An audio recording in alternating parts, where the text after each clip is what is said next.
नारायण नारायण नारायण नारायण।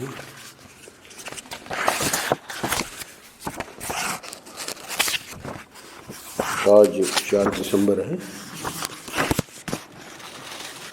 आनंद रस रत्नाकर के आज के पृष्ठ में शीर्षक है मन की शक्ति। तो भक्ति योग में से जो आज का पृष्ठ लिया गया है, प्रारंभ में भगवान श्रीमद् भगवद गीता के 12वें अध्याय में बताते हैं कि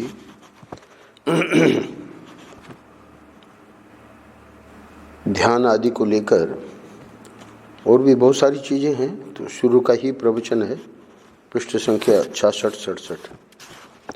तो शुरू के श्लोकों में ध्यान आदि को लेकर कैसे हमको अपनी साधना भक्ति में करनी है,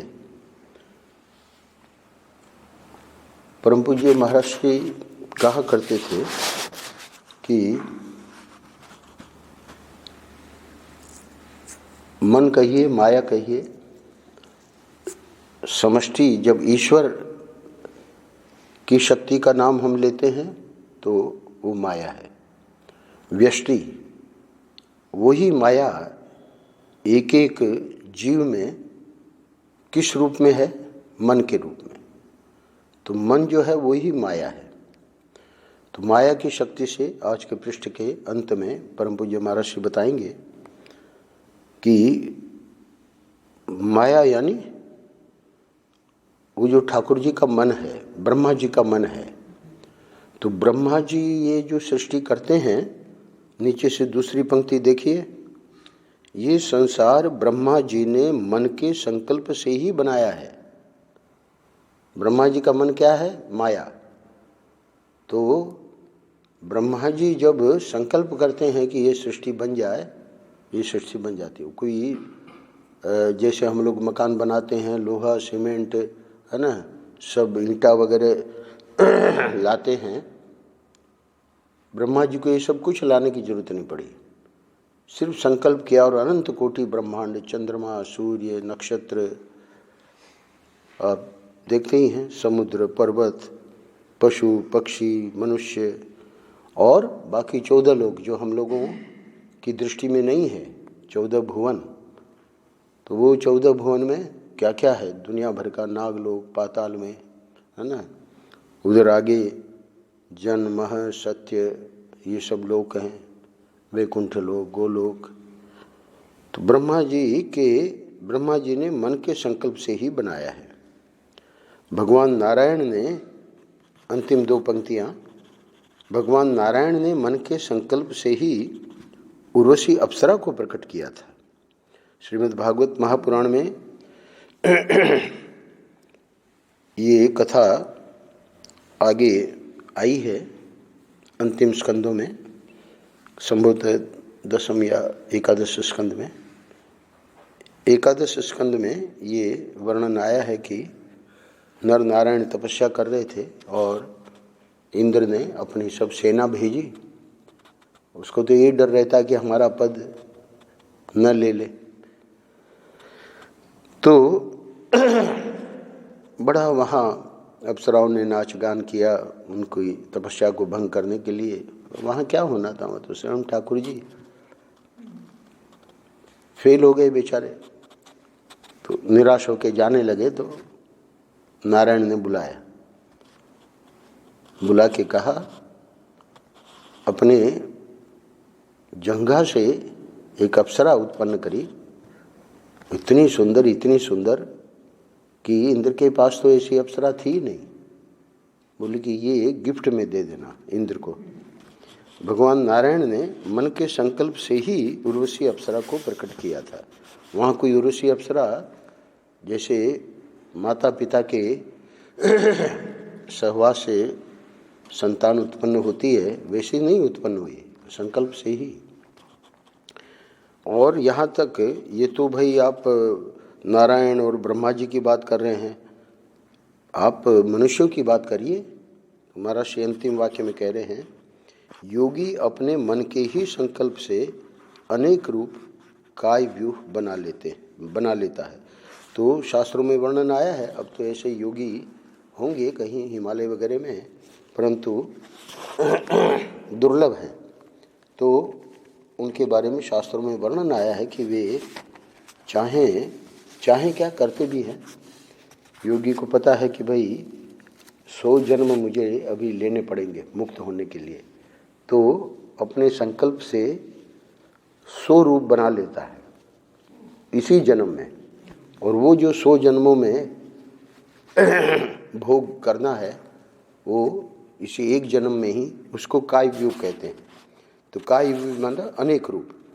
योगी अपने मन के ही संकल्प से, वो कैसे बनाता है, अपने 100 रूप कैसे बन गए, संकल्प से, है ना। वहाँ कोई कुछ 100 रूप जो उसने बनाए वो कैसे बनाए, तो वो भी तो संकल्प से ही बनाए। जैसे ब्रह्मा जी संकल्प से सृष्टि बनाते हैं, नारायण ने संकल्प से उर्वशी बनाई, आदि आदि बहुत सारी कथाएं हैं।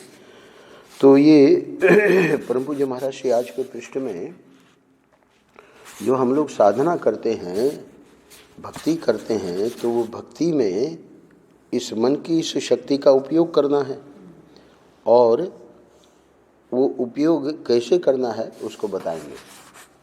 हमेशा ध्यान रखना, मैंने यहाँ कई बार कहा है कि मन की, माया की 2 शक्तियाँ हैं। एक पातनी शक्ति, मन और माया एक ही बात है। माया कहेंगे तो समष्टि और मन कहेंगे तो व्यष्टि। व्यष्टि का अर्थ है इंडिविजुअल, अकेला। तो हम एक एक जीव हैं, तो हम लोगों के पास माया नहीं है, भगवान के पास माया है। हमारे पास क्या है भाई, हम जब भगवान के अंश हैं, ईश्वर के अंश हैं, तो माया का भी अंश हमारे में है। वो क्या है, मन। तो इसकी चमत्कृति योगी को छोड़ दीजिए, जितने हम बैठे हैं, जब स्वप्न में जाते हैं तो मन क्या करता है, मन सृष्टि कर लेता है। स्वप्न की सृष्टि जो है, भगवान प्रत्येक जीव को झलक देते हैं कि तुम्हारे में कितना बड़ा सामर्थ्य है। देश काल वस्तु, वहाँ का है ना पर्वत, वहाँ की नदियाँ, वहाँ का है ना स्टेशन, ट्रेन, सब मन बन जाता है ना। ट्रेन में हम चढ़ रहे हैं, कल हम पता नहीं दोपहर को सोए थे तो महाराष्ट्री लेटे हुए थे, और उधर ही कोई दीवार में कुछ प्रकार के जैसे पाइप और क्या दुनिया भर का आजकल रहता है, कई प्रकार के उपकरण दीवार में, और उसी में कुछ देखना था कि कुछ गड़बड़ है, तो कागज़ वागज ले आए और हमारे सामने। अब हमको तो पता नहीं क्या है, तो जो फिटिंग करते हैं उनको पता है। तो हम बड़े परेशान, हमारे सामने सब रख दिया कि भाई सब पता लगाओ क्या है, कहाँ गड़बड़ है। तो हम बड़े परेशान थे कि हमको तो नहीं समझ में आ रहा है कागज़ में क्या डिज़ाइन वगैरह सब, जैसे टेक्निकल आदमी लोग। तो दिमाग परेशान था, उतने में नींद उड़ी। तो वहाँ की जो मन की सृष्टि है उसमें कोई उठपटांग चीज़ें आती हैं, पर कहने का मतलब वो मन का सामर्थ्य है, उस पर विचार करना चाहिए। तो मन की शक्ति के बारे में आज हम अभी पढ़ने जा रहे हैं। 2 बातें ध्यान में रखनी है, एक पातनी शक्ति और एक पावनी शक्ति। तो आज पावनी शक्ति यानी मन में इस शक्ति का हम किस प्रकार उपयोग करें कि हमारी उन्नति हो जाए।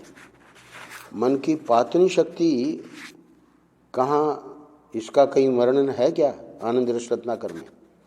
बोले हाँ, परम पूज्य महाराज जी ने मन का स्वभाव, तो मन का स्वभाव जो है वो तो हमेशा पतन की ओर ही ले जाएगा। तो वो क्या है आज पढ़ेंगे नहीं उसको, पर जिनकी रुचि है वो उसको जरूर पढ़े। 282 पेज नंबर 282, उसमें भी बात ये आई है। 8 अक्टूबर, वहाँ भी महर्षि ने बताया है। क्या बताया है?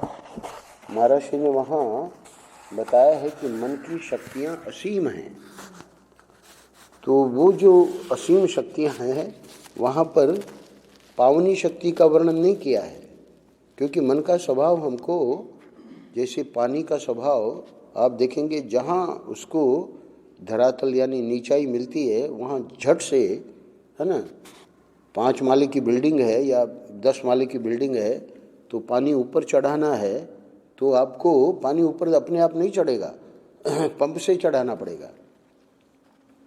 पर नीचे जाने के लिए अभी खेत में पानी दे रहे हैं, है ना, तो जहाँ धरातल दिखा नीचे का अपने आप वहाँ दौड़ता है। तो मन का स्वभाव है ये ममता वृत्ति, और आगे पूरा उसमें, है ना, बताएंगे महाराज श्री कि कैसे हम लोगों को ये फंसाए हुए हैं। पर इसी मन में जो पावनी शक्ति है जिसका आज हम, वो तो पातनी शक्ति का वर्णन किया है, यानी सावधान करने के लिए कि उससे बचना है, मन का वो जो स्वभाव है उससे बचना है और पावनी शक्ति से जुड़ना है। तो पावनी शक्ति से कैसे जुड़े, देखो आज क्या कह रहे महाराज।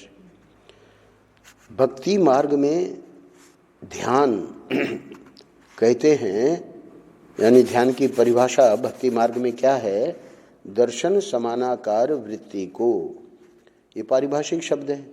दर्शन समानाकार वृत्ति, इस शब्द से हमको कुछ समझ में तो आया नहीं, तो महाराज श्री खुद समझा रहे हैं। जैसे मैं आप लोगों को देख रहा हूँ, महाराज श्री प्रवचन कर रहे हैं और श्रोता लोग बैठे हैं और आप लोग मुझे देख रहे हैं। भाई किसी को प्रवचन में नींद नहीं आई हो तो वो तो देख ही रहा है, महाराज श्री को प्रवचन कर रहे हैं, सुन भी रहा है। तो ये देखना सच्चा लगता है, सच्ची बात है।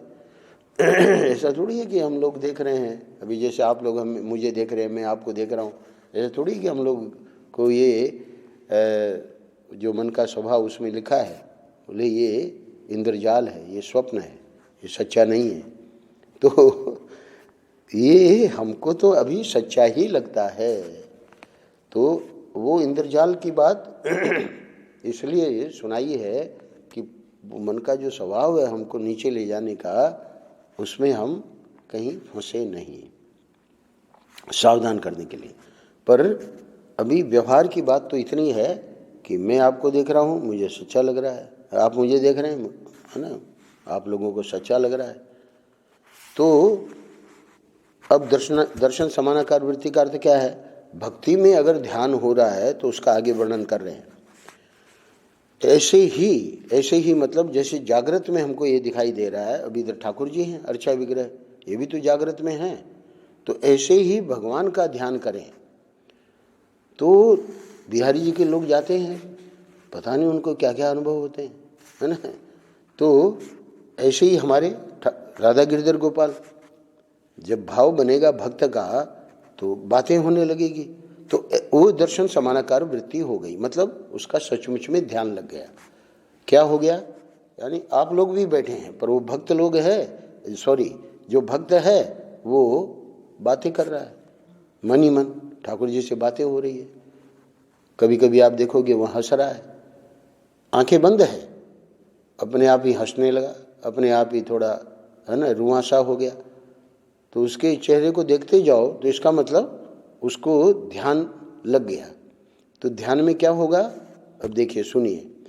ऐसे ही भगवान का ध्यान करें तो भगवान हमारे सामने बैठे हुए लगे, वे हंसते बोलते खाते खेलते दिखाई पड़े।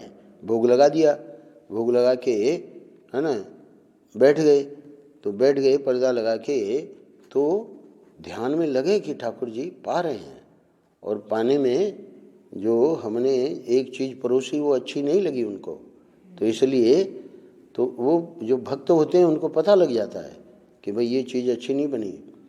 अब वो भक्त जो है जब बताएगा रसोईया को कि भाई ये चीज़ में क्या नमक कम डाला क्या तुमने, या नमक बिल्कुल ही नहीं डाला है, तो वो सोचेगा कि भाई पुजारी जी ने पाया तो है नहीं, पता कैसे लगा। अरे भाई ठाकुर जी ने जब पाया तो मुंह बनाया, उसी से पता लग गया, है ना, कि उसमें नमक था ही नहीं। तो कह रहे हैं कि वे हंसते बोलते खाते खेलते दिखाई पड़े हैं। अब अगर इस प्रकार की तन्मयता हो गई, ध्यान में हमारी इतनी तन्मयता हो गई, स्वाभाविक संसार भूल ही जाएगा, वहाँ संसार थोड़ी याद आएगा। पर यहाँ तो आजकल संसार को बगल में रखते हैं, मोबाइल को, है ना, तो ध्यान क्या लगेगा, उसी में ध्यान रहता है कि है ना, अभी उसका वो आया, ट्रेमर आया, अभी उसका है ना वो लाइट आ जाती है, तो लाइट आ जाती है उससे पता लग, तुरंत ध्यान जाता है। तो संसार भूलने का कोई हम लोग प्रयास ही नहीं करते, है ना, उसको तो हृदय से चिपकाए हुए हैं। कोई आता है हमारे पास तो एक क्षण के लिए, अरे कहाँ गया मोबाइल मेरा, फिर वो वहीं पड़ा है नीचे, पर वो एकदम जैसे चौंक जाता है कि कहीं मैं, है ना, भूल तो नहीं गया, कहीं किसी ने ले तो नहीं लिया। तो ये हर क्षण चलता रहता है, ये नया संसार जो व्यक्ति हृदय से चिपकाए हुए है, तो इन लोगों की तो बात छोड़ दो, है ना, इनको तो कोई ध्यानवान नहीं लगना है। अच्छा, अब आगे 4 पंक्तियों में महाराज श्री बता रहे हैं इस पैराग्राफ में कि ध्यान में क्या क्या देखना है। तो नाम रूप लीला धाम, ये 4 तो सब भक्त लोग बोलते ही हैं। उसके अलावा स्वरूप का भी ध्यान करते हैं, गुण का भी ध्यान करते हैं, और चेष्टा कर रहे हैं ठाकुर जी उसका भी ध्यान। तो यहाँ महाराज श्री ने 7 चीज़ें गिनाई है। 7 को हम पढ़ लेते हैं। ये तो जो ध्यान करते हैं उनके लिए बता रहे हैं कि ध्यान में क्या क्या भाव करना चाहिए कि ये हमको अनुभव में आवे। हमको अपने ध्यान में भगवान का स्वरूप कि वे व्यापक अविनाशी सच्चिदानंद घन हैं। पहली बात, ध्यान में जो बहुत उच्च कोटि के भक्त हैं, है ना, तो वे सिर्फ ठाकुर जी हमारे यहीं हैं ऐसा नहीं है। अर्जुन के रथ में बैठे हुए जो कृष्ण थे, उन्होंने अपने ही शरीर में पूरा विश्व दिखा दिया। इसका क्या अर्थ हुआ? भगवान का स्वरूप वे व्यापक अविनाशी सच्चिदानंद घन हैं। तो ये जो बातें हम शास्त्रों में सुनते हैं उसका हमको ध्यान करना पड़ेगा कि जो अर्चा विग्रह हमको यहाँ दर्शन दे रहे हैं ठाकुर श्री राधा गिरधर गोपाल, वे उन्होंने ही ये सब अभी अभी जो हमने पढ़ा अनंत कोटि ब्रह्मांड, तो किसने बनाए? इन्होंने ही बनाए। ब्रह्मा कौन है? यही ब्रह्मा बनते हैं, यही विष्णु बनते हैं, विष्णु बन के पालन करते हैं, यही रुद्र बन के संहार करते हैं। परमात्मा 3 4 या अनेक नहीं है, परमात्मा एक ही है, सच्चिदानंद घन। वो ही जो है अनेक रूप आए, विष्णवे प्रभु विष्णवे। तो ये स्वरूप वाले जो बहुत उच्च कोटि के भक्त हैं, ज्ञानी लोग हैं, वो उनका इस प्रकार से ध्यान करते हैं कि ये अविनाशी हैं, सच्चिदानंद घन हैं और व्यापक हैं, है ना। तो व्यापक हैं का मतलब ऐसा नहीं कि वहीं है और यहाँ नहीं है, यहाँ भी है, हमारे हृदय में भी है ना। बोले कि वो दुष्ट आदमी, उसके भी हृदय में है ना। तो कोई ऐसी जगह नहीं है, कोई ऐसा कण नहीं है। इसीलिए महाराज श्री का जो आश्चर्यजनक अनुभव अभी हम लोगों ने 1 दिसंबर में पढ़ा, तो 1 नवंबर में थोड़ा सा अंश मैंने पढ़ के सुनाया। महाराज श्री प्रणाम करना चाह रहे थे, जब ठाकुर जी ने दर्शन दिया तो स्वाभाविक है हम भी होंगे और ठाकुर जी दर्शन देंगे तो पहली बात तो यह है कि उनको प्रणाम करेंगे। और शरीर एकदम जड़ हो गया, हिले ही नहीं। तो ठाकुर जी को तो सब पता है ना कि भाई ये प्रणाम करना चाह रहा है और हिल नहीं रहा है शरीर। ठाकुर जी ने बताया तुम इसी रूप को क्यों स्पर्श करना चाह रहे हो, मैं तो कण कण में हूँ। तो ये क्या कह रहे हैं महाराज श्री, भगवान का स्वरूप की वे व्यापक हैं, है ना, सिर्फ इसी रूप में नहीं है। अरे महात्मा जी आए, हमको पाँव छूने को ही नहीं मिला। अरे महात्मा जी आए चले गए, पर क्या इस समय नहीं है ठाकुर जी? ठाकुर जी इस समय भी हैं। तो ये कौन करेंगे भाव? ये जो बहुत उच्च कोटि के साधक हैं। सामान्य व्यक्ति को तो वो आएगा भाव कि भाई हम चूक गए, महात्मा जी को प्रणाम कर लेते, उनके पाँव छू लेते, है ना। बड़ी महिमा है शास्त्रों में, उनके दर्शन मिले उसी की महिमा है, पर पाँव छू लेते, हो सकता है वो हमको हमारे सिर पे हाथ रख देते। तो हम एक घटना याद आ गई, सुना देता हूँ। इतनी शुरू में कोई श्रद्धा हमारे में नहीं थी, किसी में नहीं होती है। धीरे धीरे जब इस मार्ग में चलते हैं तब श्रद्धा बढ़ती है। तो चिन्मयानंद जी महाराज को सुना तो था हमने, बड़े बड़े सभाएं होती थी गीता के, जैसे यहाँ सप्ताह होते हैं तो गीता पर वो बोलते थे। तो बम्बई में कम से कम 30-40 हज़ार लोग, मैदान होता था, खुला मैदान, पंडाल वगैरह की जरूरत नहीं है, खाली चिन्मयानंद जी का वो बनाया जाता था जहाँ वो बैठ के करते थे, बाकी सब खुले में। तो इंग्लैंड जाने के पहले उनका गीता का पूरा ग्रंथ हमने पढ़ लिया था और करीब 1 साल लगा, पर धीरे धीरे होली गीता अंग्रेजी में, और बड़े हम प्रभावित थे। उसी 1 साल में उनका प्रवचन सुनने को भी मिला, पर मिलना तो नहीं हुआ। वो इधर इंग्लैंड जाने की तारीख भी आ गई। तो वहाँ बम्बई में उनका आश्रम है, हम गए वहाँ, पर वो थे नहीं, वो बेंगलोर गए हुए थे। तो बात मुझे ये सुनानी है कि उनके जो आचार्य शिष्य, यानी वहाँ जो विद्यार्थियों को पढ़ाते हैं आश्रम में, स्वामी दयानंद जी, उनका भी शरीर अब पूरा हो गया।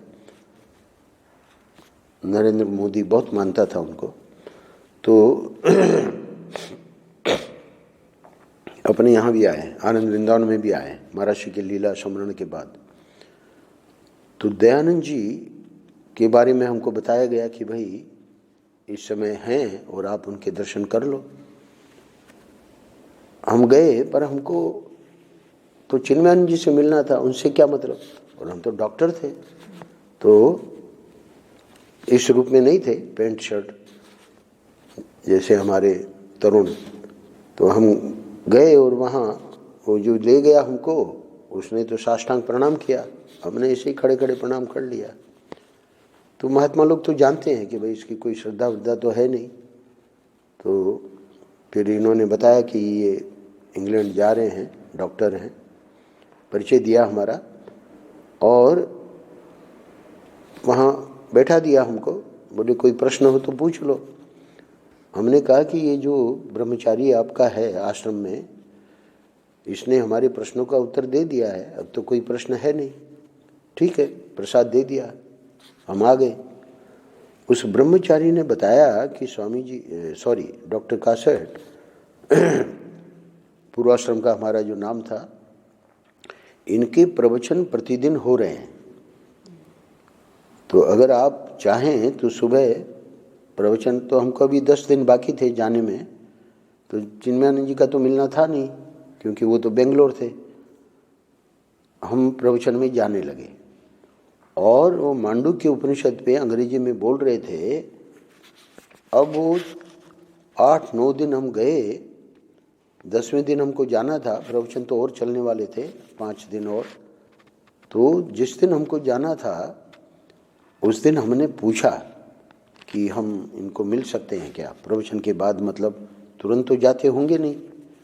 तो बोले हाँ, वो कॉफ़ी पीते हैं पीछे के कमरे में, तो आप मिल सकते हैं। तो मैं गया, तो चूँकि उनको आश्रम में मैं मिल चुका था एक बार, और उनको पता भी था कि ये डॉक्टर हैं और ये जाने वाले हैं इंग्लैंड, तो वहाँ वो काफ़ी पी के बैठे थे। और वही व्यक्ति, मैं अपने बारे में बता रहा हूँ, जो कि वहाँ वो ब्रह्मचारी तो साष्टांग दंडवत कर रहा है और हम जो है अभिमान में बिल्कुल खड़े हैं, बस खड़े खड़े प्रणाम कर लिया। वही व्यक्ति वो 8-9 दिन उनके प्रवचन क्या सुने महाराज, इतना ज्ञान उनका अद्भुत। हमने कहा कि वो चिन्मयानंद जी के शिष्य हैं, सन्यासी शिष्य वो दयानंद जी, उन्होंने ही सन्यास दिया था। बोले हमने मन में सोचा कि अपना पूरा ज्ञान अपने शिष्य को इन्होंने दे दिया है। तो हम तो चिन्मयानंद जी से प्रभावित थे, पर जब उनका ज्ञान सुना, 8-9 दिन प्रवचन सुना, वही व्यक्ति अब उनके चरणों में प्रणाम कर रहा है। कौन? आपके सामने जो बैठा है। उन्होंने अपने हाथ से हाथ अपना सिर पे, हमारे सिर पे फिराया, मतलब आशीर्वाद दिया। और आज मैं कह सकता हूँ कि उन्हीं का वो प्रताप है कि वो व्यक्ति इंग्लैंड से वापस लौट आया है। यानी इन लोगों के दर्शन, इन लोगों का आशीर्वाद मिल जाए, इसका बहुत महत्व है। हमको तुरंत पता नहीं लगेगा। तो यहाँ महर्षि कह रहे हैं कि भगवान का स्वरूप कि वे व्यापक, अविनाशी, सच्चिदानंद घन हैं, है ना। तो अर्जुन ने तो देखा, इसीलिए पूछा कि आप कह रहे हैं मैं ये हूँ, मैं ये हूँ, मैं ये हूँ, क्या आप अपने शरीर में दिखा सकते हैं? दिखाया उसको, उसी शरीर में दिखाया कि सब पूरा जितना है वो मैं ही हूँ। अच्छा, भगवान के गुण, तो गुणों की तो क्या कहना, एक एक गुण इतने गजब हैं। दयालुता, उदारता, कृपा, वात्सल्य आदि, इस सब का भक्त जो है अनुसंधान करता है अपने ध्यान में। भगवान का परम मनोहर सौंदर्य, है ना, श्याम रूप। अरे महर्षि कहा करते थे कि हमने ऐसा रूप देख लिया है इन्हीं आँखों से कि अब संसार का कोई रूप हमको आकर्षित नहीं कर सकता। ये है भगवान का रूप। और उनकी चेष्टा, शरीर का हिलना आदि, और उनकी लीलाएं तो है ना, भागवत में 10वें स्कंद में लीला ही लीला है। उनका नाम उनके कितने हैं, दामोदर, एक एक नाम में उनकी लीला छिपी हुई है। उनका वृंदावन, वैकुंठ आदि धाम, तो ये सब अनुभव में आए और संसार के दृश्यों के समान ही प्रत्यक्ष एवं सत्य लगे हैं। मन की दो शक्तियों में, मन की जो हमको संसार में ले जाने की शक्ति है, विषयों की चमक दमक में हमको, है ना, ये मोबाइल आदि जो असुर हैं उसका सदुपयोग भी है, उसकी सिर्फ निंदा नहीं है, पर सदुपयोग करने वाले कम हैं। कल हमको कह रहे थे इनके पिताजी, इनके पास एक वो है, तो उस उपकरण को वहाँ ब्लूटूथ से इससे जोड़ दो अपने मोबाइल से, और हम जो बोल रहे हैं अभी ये रिकॉर्ड हो रहा है, अब वो जो है उसको यहाँ रख दो तो सब लोग सुन लेंगे, इतनी ज़बरदस्त आवाज़ है उसकी। तो अब इसमें से तो इसमें कनेक्ट होता नहीं है। बोले इनके पिताजी कि मेरे पास एक्स्ट्रा मोबाइल है, आपके पास रख देता हूँ, उसमें चिप जो है वो यही डालना जो कि मतलब, हमने कहा हम मोबाइल रखेंगे ही नहीं। क्यों? कि लोग कहेंगे कि ये देखो अब बात करते हैं, मोबाइल नहीं रखते। मोबाइल तो रखते हैं ये, उनको ये थोड़ी पता है कि ये प्रवचन सुनने के लिए रखते हैं। तो हम अपना इससे सुन लेंगे, हमको लोगों को नहीं सुनाना है। लोगों को सुनाना है तो आवे हमारे पास, हम उससे उपकरण से क्यों सुनाएंगे, हम खुद सुनाएंगे उनको। तो ये तो जिनको सुनना है वो सब रखते हैं।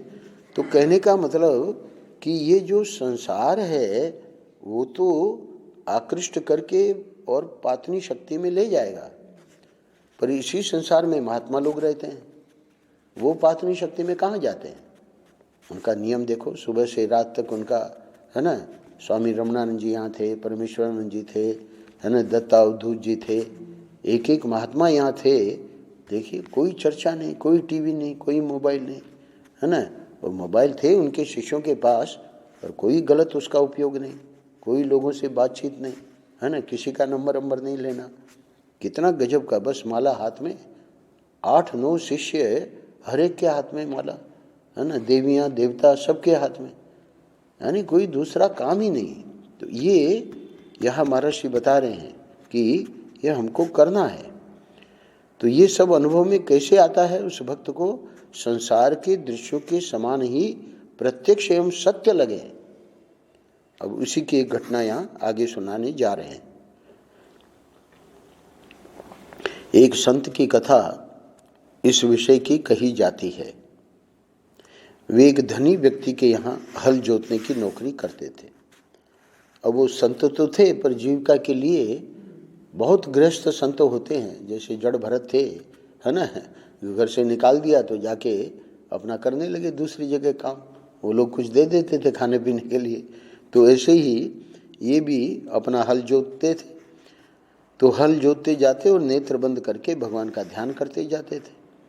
तो इससे कभी कभी कुछ भूमि बीच बीच में जोतने से छूट जाती थी, स्वाभाविक है। तो लोगों ने उनके स्वामी से शिकायत की। अब लोगों को तो नहीं पता ना कि ये संत जी हैं, तो आपका हलवाहा खेती नहीं जोतता। अब वो तो जब धनी सज्जन जब उनको पैसा दे रहे हैं तो धनी सज्जन खुद गए देखने, खेत देखने आए तो देखा कि बैल चल रहे हैं, हल की मुठ पकड़े हलवा भी चल रहा है, किंतु उसके नेत्र बंद है। अरे तो ये कोई हल चलाने का तरीका थोड़ी है ना। उन्होंने हलवाई को धक्का दे दिया, क्योंकि पहले से ही शिकायत तो उनको मिल ही गई थी और अब देख भी लिया कि नेत्र बंद करके चला रहा है। हल चलाता है या सोता है?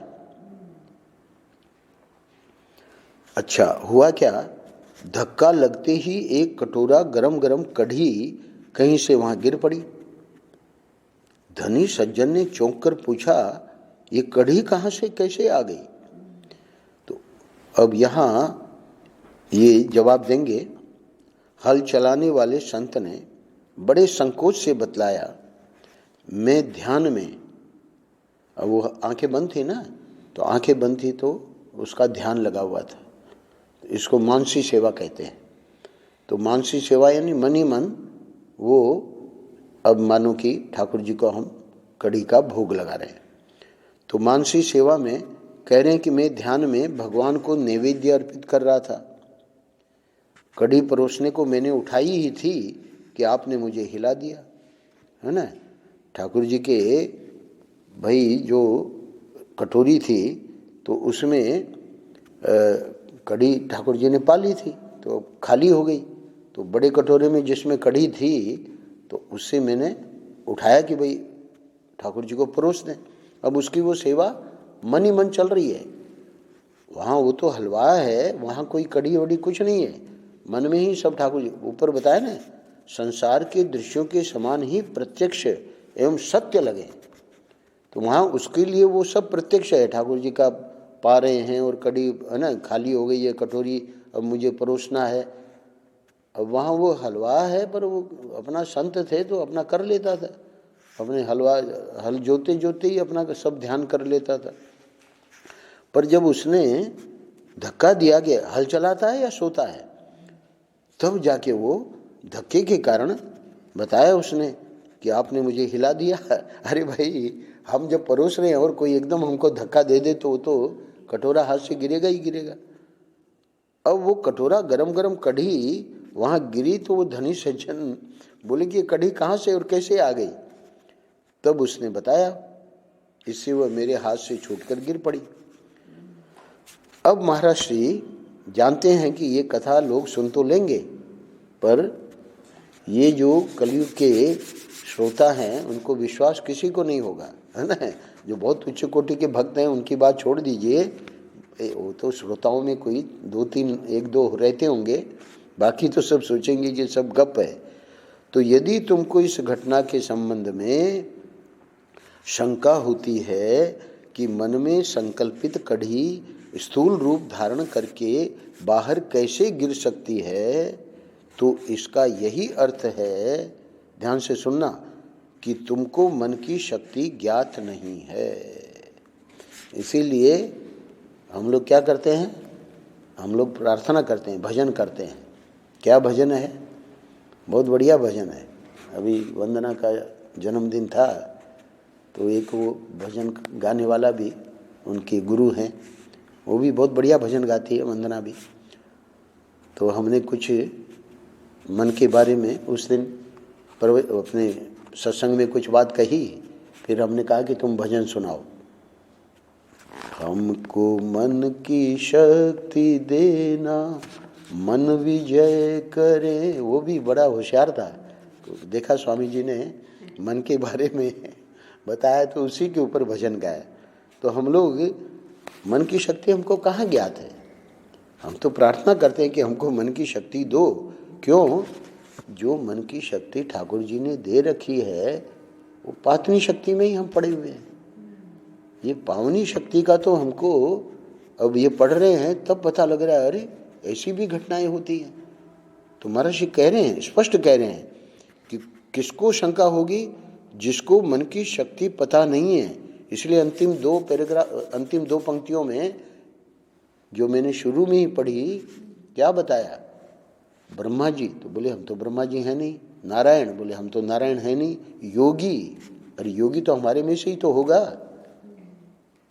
ये जो स्वामी निरंजनानंद जी आए थे व्रज 84 कोष की यात्रा में, जिन्होंने स्वामी गिरीशानंद जी को संन्यास दिया, क्योंकि उनके गुरु जी का शरीर पूरा हो गया, उनके गुरु जी से ही गिरीशानंद जी महाराज प्रभावित हुए थे। संन्यास तो उन्हीं से लेना था, पर वो शरीर चला गया। उन्होंने लाल चादर अपनी दे दी थी, अपनी चादर उड़ा दी थी कि तुमको संन्यास लेना ही लेना है, हमने तो तुमको दे दिया। तो उन्होंने दे दिया, पर संन्यास की जो विधि होती है वो तो करनी पड़ती है, तो फिर वो विधि उन्होंने बाद में की। तो उनके गुरुजी जो थे स्वामी सत्यानंद जी, वो अपने आश्रम में 15 दिन रहे थे। पूरी भारत की यात्रा उन्होंने की, तो वृंदावन में आए थे तो अपने आश्रम में रहे थे। विश्व प्रसिद्ध योगी। तो कहने का अर्थ यह है कि ब्रह्मा जी छोड़ो, है ना, नारायण को छोड़ो, पर योगी तो आज भी हैं। कल ही मैंने सुनाया, वो जो महाअवतारी बाबा लाहड़ी महाशय ने, है ना, तो लाहड़ी महाशय को तो सब कुछ दे दिया, और ये भी कह दिया कि मैं प्रकट हो जाऊंगा, इस मंत्र का प्रयोग करना, और सचमुच में प्रकट हो गए। और वो जो मूर्ख, वो जो नास्तिक लोग थे, बोले कि विश्वास मत करना, ये हमको हिप्नोटाइज कर रहा है, सम्मोहित कर रहा है ना।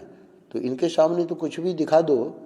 तो अब वो कड़ी गिर गई, तो इसलिए महर्षि को कहना पड़ रहा है कि यदि तुमको इस घटना के संबंध में शंका होती है, जो कि होती ही है, तो इसका अर्थ है कि मन की शक्ति हमको नहीं पता है। अरे मोबाइल ही देखो, क्या गजब का, यानी विज्ञान ने इतना बना दिया।